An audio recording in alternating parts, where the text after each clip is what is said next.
Welcome to episode 2 of the Brent Talks podcast, produced by my Romania Community and brought to you by the Young Brent Foundation in association with Brent Council. I'm Errol Donald, and over 4 episodes I'll be talking to professionals working in Brent to explore the impact of the COVID-19 coronavirus pandemic on communities, families and friendship groups. We'll cover a range of topics including mental health, youth and community and employment. In this second episode, we'll discuss education. I'm joined by Danny Coyle, who is head of Newman Catholic College in Harlesden. Welcome, Danny. Good evening, Errol. So, Danny, thinking back to the start of the pandemic, how did it all unfold for you? Very quickly, very rapidly.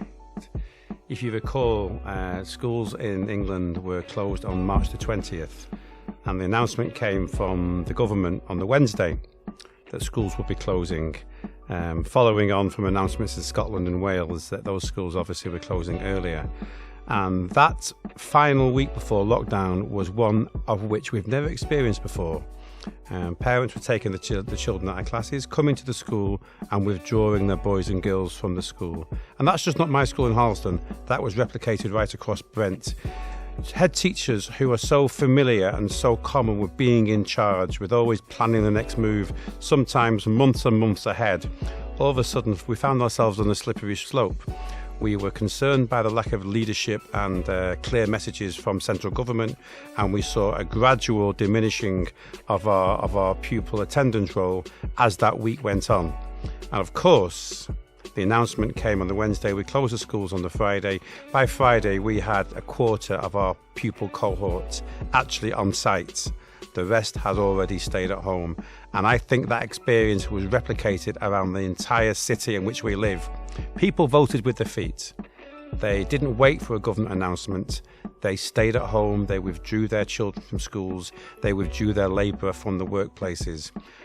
So that was a very worrying situation and one we weren't used to. Obviously, we used that time to make sure that the teachers were skilled enough and familiar enough with the technology to enable them to deliver online lessons, which my school, similar to schools right across this country, began immediately on that Monday. The second thing we did, in addition to developing our online lesson ability, was to ensure we had clear numbers and names and details of all those children who were permitted to come to school. And they fell into 2 categories. Number 1, the children who were disadvantaged because they fell into a statement or they needed additional support. And number 2, and the large numbers in our case, were those children whose parents were key workers. We have many parents who helped keep the country going during the pandemic. Bus drivers, lorry drivers, shop workers, hospital workers, and we had 40 to 50 of their children in every day so they could go to work and keep things moving for all of us during the pandemic. So in addition to watching our numbers diminish during the course of that final week, terminating on March the 20th, we also had to work quite fleet-footedly to ensure that everything was set up for the week beginning March the 23rd. Thank you. And speaking of parents and young people voting with their feet, from what I can remember, there was a sense that we weren't receiving information. And so with everybody expecting answers, what was that like for you as a head teacher? As I sort of alluded to before, Errol, as head teachers, we're experienced. We know how to run schools. I've been working as a teacher in London for 32 years, and I've been on management teams for 15 years, and a head teacher myself now for 8 to 9 years. We know how to run a good school. It's built on systems, it's built on good relationships, it's built on consistency. And in that final week before the lockdown commenced, all that we once held for sure, all that we once knew so well, was slipping away from us. So on a personal level, I found it deeply anxious that we didn't know what the next day would bring. Now, this country, like every country in the world, has had cataclysms, has had terrible things happen to it. But in my experience, and I started teaching in 1988 in London, I've experienced nothing like this. In actuality, there's been nothing like this to hit the education system since it was set up at the end of the Second World War. So I find the lack of control, the lack of certainty, deeply, deeply anxious and stressful in those final few days. I don't necessarily blame anybody for that. The government itself was clearly working very hard to try to establish a clear, consistent line. It's just that for one reason or another, it didn't come down clearly to schools, and I found it difficult as a leader to lead when my own knowledge was in deficit. Very interesting as well, when you go home as a head teacher, because the community in which I live know what my profession is, people were shouting over the garden fence, what's happening to the schools? And I had to say to them, I don't know either.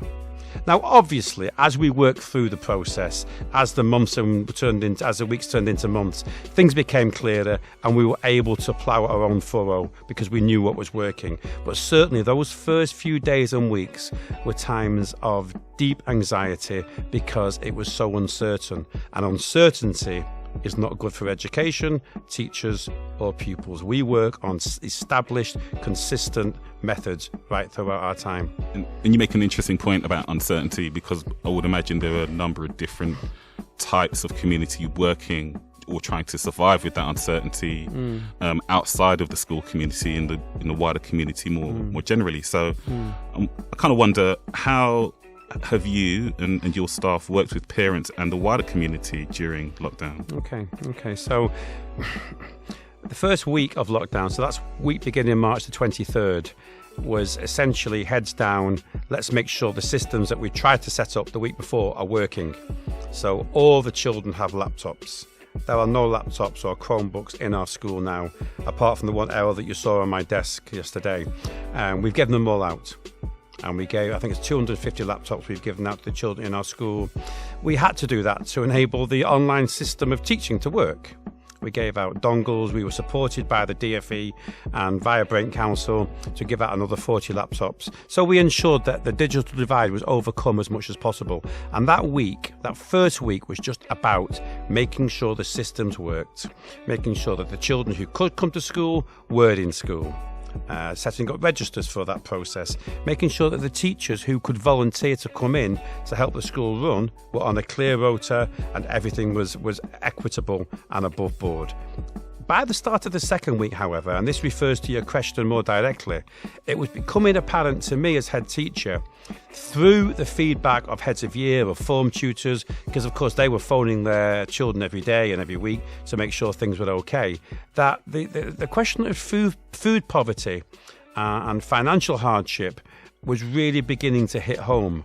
And we were getting regular accounts of parents telling us we're down to one meal a day. We're having breakfast and that's it.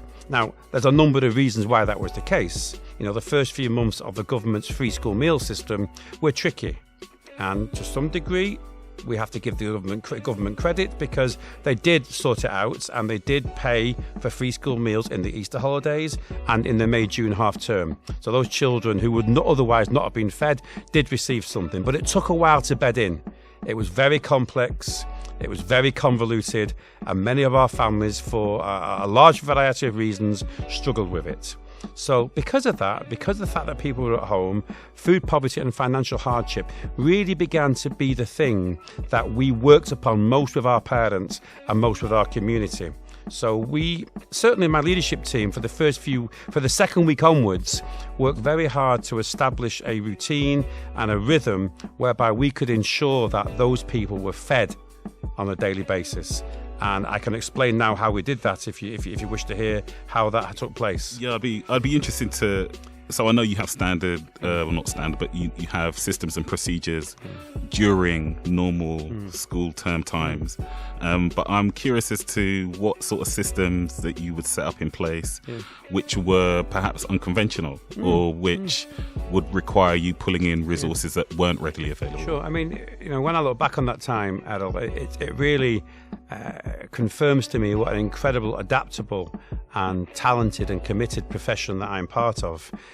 By the end of the second week into the start of the third week. So now we're coming up to the Easter holidays. This is now the time normally when children would be coming in for Year 11 revision or staff would be on holiday. At this stage, we had a really high-level, sophisticated food distribution operation going on, which we're very proud of. And to some degree, it's still going on now because much of that hardship hasn't gone away. So we worked with communities and community groups that we already knew. And what I think has emerged largely through our school is because relationships with the wider community have always been pretty healthy, we were able to rely on those relationships to support each other in a time of need. So there's a wonderful Indian kitchen up in Alberton, the Community Response Kitchen, who we know many of the chefs of the staff there. They were delivering meals to us every single day. We employed a driver who would collect meals from them and take them around our community.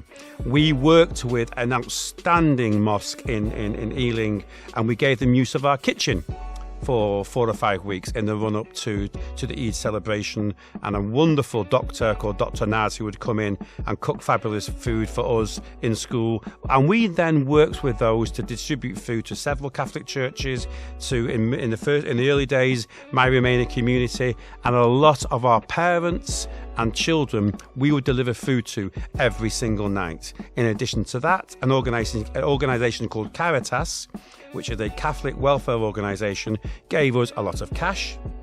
Westminster Diocese gave us a lot of cash, and we were able to supplement the food that we were giving to parents, which was meals essentially, with cash, with vouchers from Tesco's. So by the end of the Easter holidays, and now we're into end of April, early May, we have a driver picking up meals every day. We have staff dropping off food in the evenings. We have parents coming in to collect cash and vouchers on a daily basis. Now there were a few hiccups.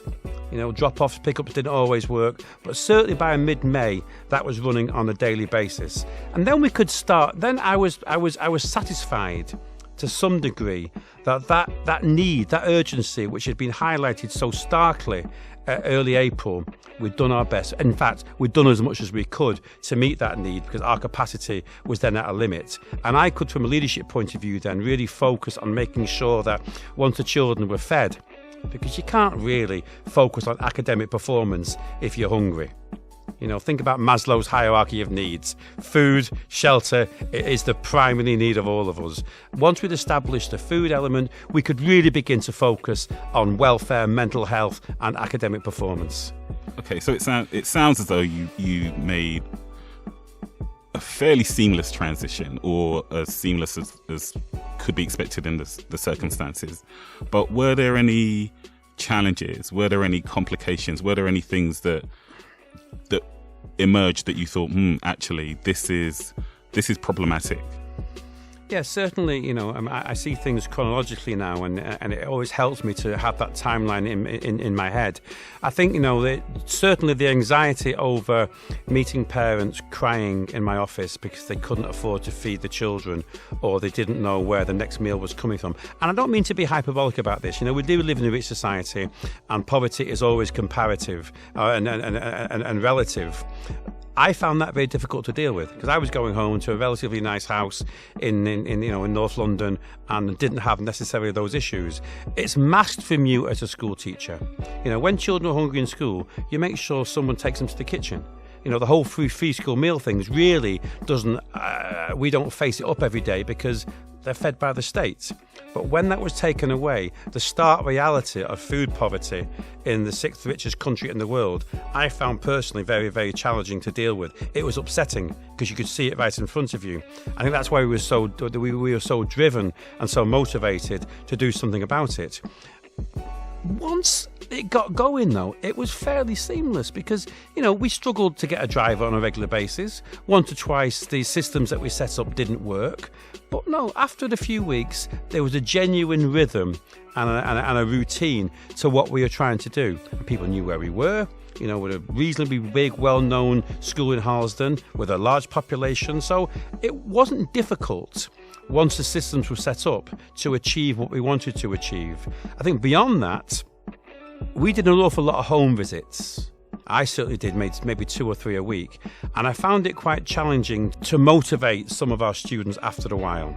So when you think about the learning of the children, as a school, we went through 3 clear, distinct phases. The first one was very much kind of online essays, questions on PowerPoint, very labour-intensive work. And that was okay, but it gets a bit repetitive and a bit dull. The second phase, very much extended work. Let's do projects in every single subject. And that was okay. That worked well for a while. But it became quite apparent to me through reading the news and talking to people, particularly people who have children at private schools, that the diet of education that those children whose parents could afford to pay was better than that what we were giving our children. And that really was a kick up the backside for our school. And they're the sort of things that keep you awake at night, Errol. And when you realise that if you can afford to spend £35,000 to send your child to a private school, they will get 6 or 7 hours of live online lessons a day, plus perhaps a chess club or whatever they've signed up for in the evening, it smacks you in the face, the inequalities and the injustice that we have in our society, because our children weren't getting that diet. So the third phase of our teaching and learning programme was to ensure that as much as possible we were delivering live lessons to our children. And that was difficult. It was difficult to train, to encourage, to motivate some of our staff, and overcoming a few obstacles with the unions, etc. But that was done in the end. And when we got that up running, that was from June and July, that was going really, really well. The third thing that I struggled with was going to students' houses. Of course, there's safeguarding issues here, so you knock on the door, you don't necessarily go in. But it saddened me that, you knock on a young person's door and the parent and the child were answered at 3 o'clock in the afternoon and they're all still in pyjamas. And I saw that consistently. And people were welcoming and warm and as friendly as they always are in Harlesden. But I just felt that, you're missing out on your life here. You only get one bite at this cherry. We have to try to do something to improve this situation. So those three things really I struggled with, the food aspect, the teaching and learning, and ultimately the conditions that people were living through, as I saw through some of my home visits. Okay. And I'm going to delve a little deeper into the sort of teaching and learning experience in a minute. But just before we depart the idea of disparity, and obviously we know Brent is one of the boroughs that suffers greatly in the area of socioeconomic disparity. I actually want to just touch back onto digital poverty, and I was curious as to how that manifested itself, not just with students, but also with parents as well. I mean, did you begin to notice anything in the area of digital poverty? Yeah, okay, so there are a small number of children in our school who don't have Wi-Fi, a small number, and the DfE gave us dongles, which gives them Wi-Fi at home. So that kind of alleviated that to some extent. The vast majority of children, and we ran very, very hard in that last week to make sure that those who needed something. The vast majority of children seem to have a digital device on which to do their work. But in many cases, it was a phone, which is simply not good enough to do a piece of academic work on. The other thing I've noticed, and this took us a while to pick up on this, is a lot of families do have a laptop or a Chromebook or something which is sufficient for a child to do his or her work on, but they might only have one. And we were getting loads of phone calls and emails and messages saying, look, there's 3 or 4 kids in the family, it's causing murder in the house, who gets what when? And students were saying to us, I'm getting up at 4 or 5 o'clock. Got a lovely girl now who's gone off to sixth form college to do my homework, so it's all finished by the time the rest of the family get up. So again, you've got a clear indication of people being left behind simply because they might not have 3 or 4 devices in the house, which would be the case in a more well-off family. Did those challenges extend to parents using digital technology? Couldn't really answer that very clearly. We didn't have that level of dialogue with parents. It was very much, have the children got the utilities necessary for them to do the work. Okay. But logically, if there's one device on the house, I can imagine the degree of anxiety on the parent who might be working at home also. Okay. So I suppose, and I didn't see this at the time, but thinking it through, by us giving them a couple of Chromebooks, we didn't just take the pressure off the young people, we also took it off the parents. And interestingly, because I found people in Harlesden so thoroughly decent, I think we're about 230 Chromebooks down at the moment, and all the children have been bringing them back to school. Oh, there you go, hand it in. And we've had to say, no, keep hold of it. Keep hold of it for now, because you're probably going to need it again, one way or another, in these next few weeks and months. Delving into the technology world, how have you found the the switch to virtual learning or virtual teaching and learning? I mean, it doesn't suit me. It doesn't suit me at all, and maybe because I'm a person of a certain age. But I fundamentally believe I went into teaching because I love being around people. I think I'm quite good with people, and I know that teaching at its very heart is a human activity, and it's based upon the quality of human relationships. It's great to be in a school on a sunny day. You know, today in school was lovely. The sun was shining, everybody's on good form. You know, we're halfway through the week. The atmosphere, the buzz, the warmth, the humour. I'd find it hard to beat that sense of being anywhere. You don't get that online. Even with a live lesson. And I observed, I didn't do any live lessons myself, because I'm not capable. But I observed many of my teachers delivering live lessons. And even with 20 children participating, it's just not the same. So a profession which for thousands of years has been built on the quality of human relationships, of looking at each other, of studying body language, and teachers at their very best are assiduous in all these skills. You know, a classroom teacher after 10, 15 years of experience can sit there with 30 children in front of him and her and manage the dynamics, the relationships, the learning, the humour, the movement, almost instinctively. You can't do that online. So I think there might be advantages. 1 or 2 children in the middle period of our teaching and learning development were reporting they liked it, because they got time to really study and some of the quality of projects, and particularly when Black Lives Matter kicked off, children really were given the opportunity to study and dig deeply into that topic, where they wouldn't have probably been able to do that in school. But that was a minority of children felt that. So I think a profession which is built upon the quality of human relationships suffers greatly when that is taken away. However, we are lucky, because if this happened when I was a child in the 1970s in Salford, I don't know what would have happened. We simply wouldn't. I suppose we'd have taken books home, or the teachers might even have posted us some work, but it wouldn't have been anywhere near as impactful as it is now. So I suppose we should be grateful that we have a level of technological sophistication that does enable us to have some level of learning going on. And I guess it also speaks to the fact that broadband technology is increasingly available and part of every borough's digital strategy, in theory.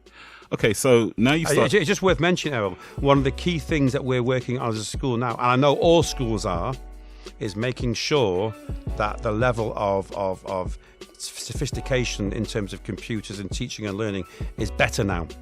Schools are planning for further lockdowns. Schools are planning for having whole year groups out. So we're currently training our staff to be even better than they were. I know Ofsted are looking into this as well. We're making sure that the new Year 7s all have digital devices. That whole concept of blended learning. You teach a class now live, and you have to, as a teacher, make sure you upload your resources to whatever platform you might be using. So in our case, it's Google Classroom. So if you do a PowerPoint in class today to 30 children, you also stick it on your Google Classroom. So it's there for anybody who tomorrow might not be in school for obvious reasons. So schools aren't standing still here. I know this is a national thing. We are working really hard as a profession to improve the quality of our online learning. Okay, and just for those that don't know, blended learning, could you just expand on that a little bit for me? I think blended learning is when it's blended between school and home. Okay. And if you think about it, in the early days, I thought it meant this is another lockdown.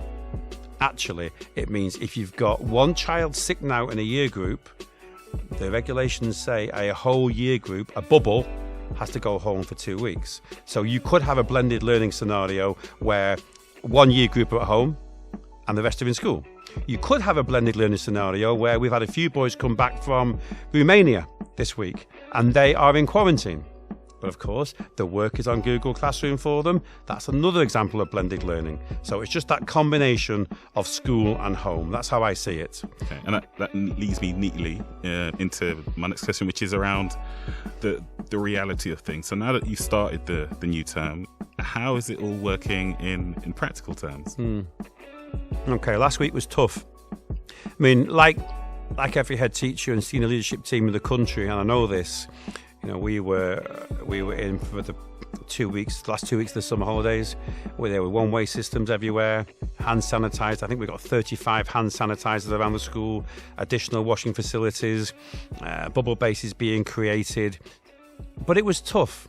Normally, our school opens at 7:30, and the children come in pretty much freely and have themselves to breakfast or sport.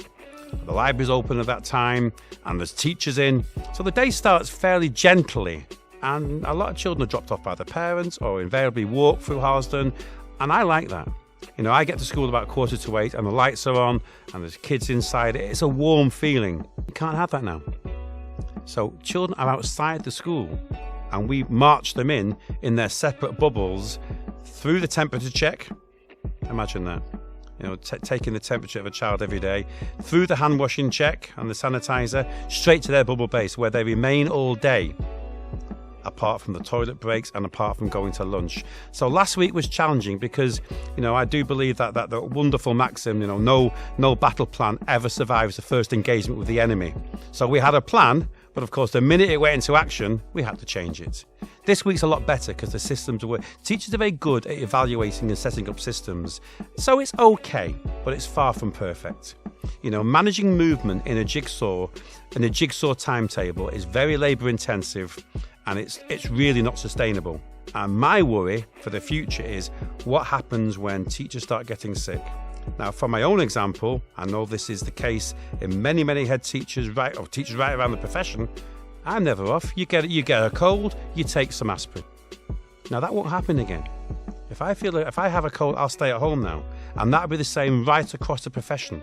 So how is the present scenario sustainable as teachers begin to feel a little bit sick and rightly and wisely stay at home until they get a test? So it's been okay.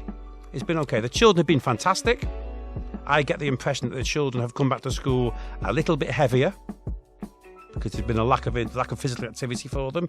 But by and large, really pleased to be back. Not so much to see the teachers and do the lessons, but because school's a nice place to be.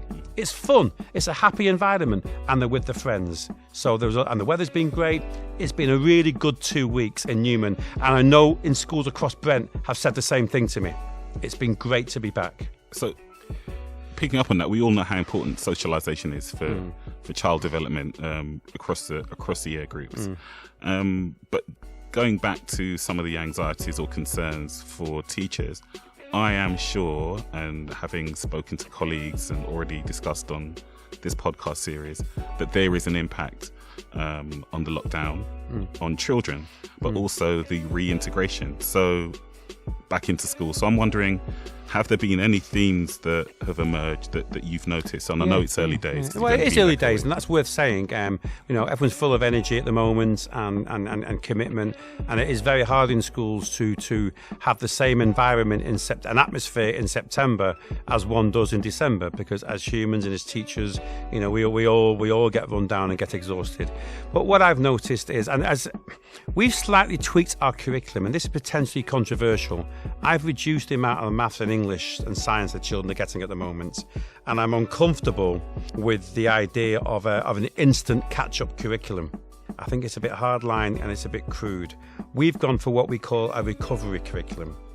Not a particularly original name. It works for us. Now, I noticed throughout the lockdown, I was there pretty much every day, and I noticed during the summer schools that we ran in Harlesden that the children were really missing out on engagement and activity. PE, drama, art, music, DT, those sort of subjects. But you can set a piece of English work online or maths work online reasonably straightforwardly. It's much harder to do performing arts or sport online.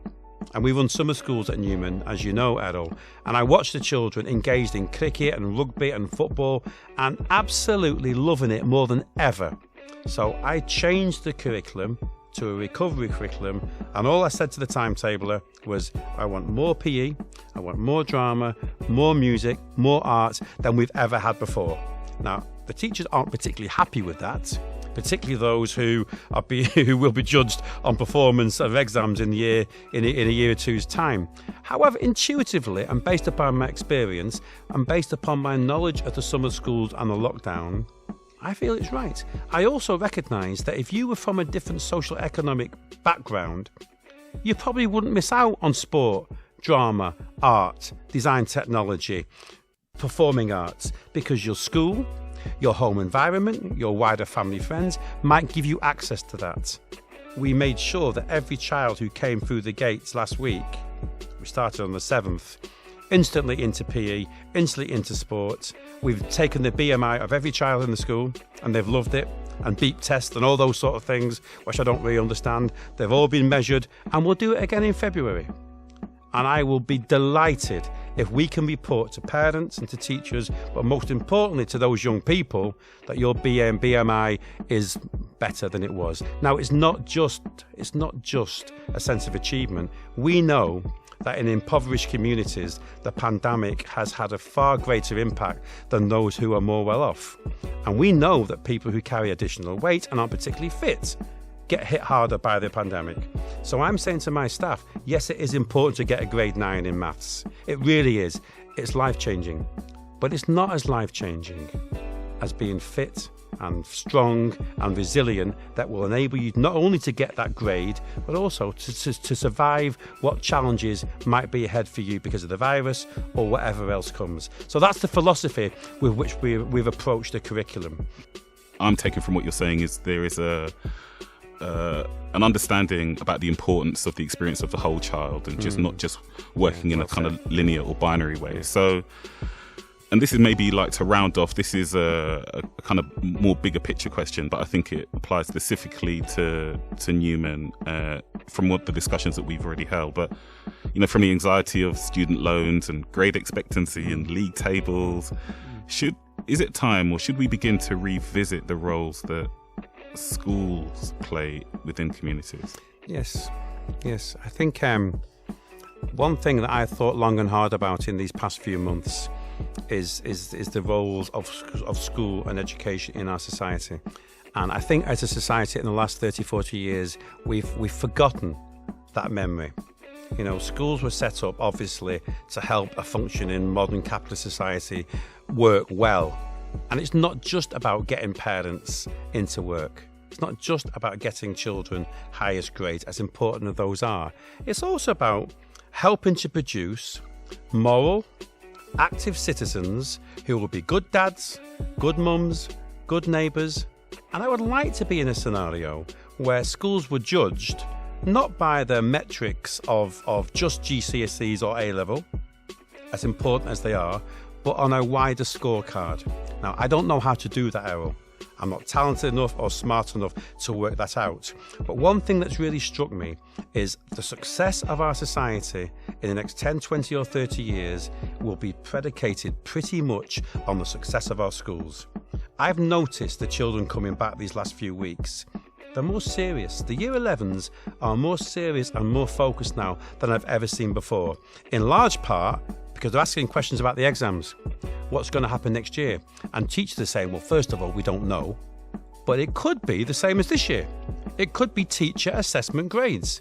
In other words, what you do now, not in May or June, could well determine your final success at GCSE. So I've seen a real embracing of the importance of education from our young people coming back in the last few weeks. And I hope that our society also recognises that. But my key thing is we need to judge our schools and our young people on a wider set of outcomes than that we currently. And I think that process has begun in the last couple of years. Hopefully, the pain of the pandemic will accelerate and rocket boost that recognition that it's not just about GCSEs or A-levels. Our young people should be judged on the content of their character, on the content of what they do for their society, on what they can contribute, and how they can be as mums and dads and friends and neighbours. Danny, that's been excellent. Thank you again so much for coming in. Wishing you the best of luck with the new term. If you've enjoyed this episode and would like to find out more about educational services within Brent, please visit youngbrentfoundation.org and join us again for the next episode. Until then, thank you for listening.